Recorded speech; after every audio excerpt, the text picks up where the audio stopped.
What's going on, guys? It's CanPlayer here, and first I'd like to thank you all for a fantastic 2022 and hopefully a better 2023. This video is going to be about learning how to play chess and getting better as a beginner because I was a beginner at the beginning of 2020, and I've significantly gotten better since then. So I just wanted to share my thoughts of getting better and improving as a beginner to more of an intermediate level player as I am today. So without further ado, the first step I'm going to say is the most important step to improving as a beginner, and that's going to be practicing. Just getting the reps in is going to be enough at a beginner level to understand patterns and get better. It's obviously easier to learn as you're younger, but even as a 23-year-old, I was 21 when I started playing chess, or 20, and so I know I'm still young compared to people that are in their 30s, 40s, 50s, 60s starting to play chess.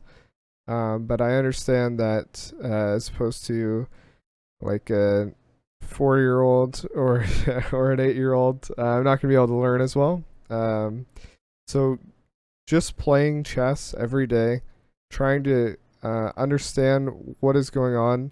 Obviously, you first have to learn how all the pieces move, um, and that's also a very important step. But I'm assuming that we're past the point of knowing how the pieces move, and that you can just focus on your spatial surroundings on the chessboard. Something for me that's been really helping is doing puzzles every day. So I've been doing my puzzles, and I've peaked at around 1,700 in puzzles. Right now I'm around 1,500, being a little less consistent. Considering the fact that my rating on chess.com for rapid is around 1150, slightly below that right now. Being 1,700 in puzzles really gives me hope. I just have to work on finding those little errors in the games when I'm playing them and limiting those, which make it so that I lose the games or get a losing position. Because when a strategic situation comes up, like what happens in puzzles, I obviously am able to find it at more of at least a 1,500 level almost. The next thing I want to talk about is kind of more of an intermediate topic, but it really helped me once I got past the like 900 to 1,000 level. And that's just knowing the first couple moves of an opening and when to play it on each side. So if you're starting with white, you can obviously play. You get to play the move first, so you can really decide which opening you're going into. And just recently, I was checking my games, and I had been losing more on white than with black, which obviously is saying something. Because with white, you have an advantage starting off. So if you're losing more often with white than you are with black, then something is going on in the opening, most likely. So since looking for an opening, I decided to play the Queen's Gambit.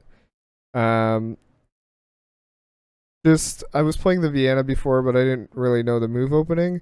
So I like the Queen's Gambit because it takes all the pawns off center, and then you get a really big center, which is another topic that should be talked about in the beginner level. If you take control of the center of the board, which are the first four squares in the center, it's either in the center or you're fighting for the center. It really makes it hard for your opponents to develop their pieces because they can be attacked easily. Another thing I like about the Queen's Gambit is that you can develop all your pieces and you don't waste any moves with your pawns. Play the first two pawns out, and then after that, you just develop your pieces. And the whole part of the game is to, or the opening is to gambit the pawn. And if they don't take it, that's fine. Eventually you'll take it or leave it. But the best part about it is you're able to get 2 or 3 of your pieces out before they're able to get all their pieces out, because they were busy trying to defend the pawn and take the pawn that you gambited. So, and it also messes up their center. So it's a benefit for you as the player with white. Now with black, I like to play the Caro-Kann, and the best part about the Caro-Kann is that you can play it on d4 or e4, because most of the time if you play an off-center pawn with black, white will usually develop either a knight, which doesn't really affect the opening, or they'll just put both pawns in the center. And you'll really see this at an opening level or like a beginner level, because one of the beginner topics is to take control of the center. So most of the time, if people have an opportunity to put both pawns in the center, they're going to do that with white, which is a good principle for a beginner. So the Caro-Kann, you can almost play in any opening at a beginner level, because people will make it transposition into a Caro-Kann opening. The last thing I want to talk about in this video is trading pieces. You should only really trade pieces if you are damaging the opponent's structure, if you're going to win material from it somehow, or you are in an advantageous position, or you trading will make it into an advantageous position. So I'll show you a couple examples where trading pawns or pieces is advantageous for you or will help you win material here. If you guys made it this far in the video, thank you guys all for watching. Hope you all enjoyed, and I'll see you guys in the next one. Peace.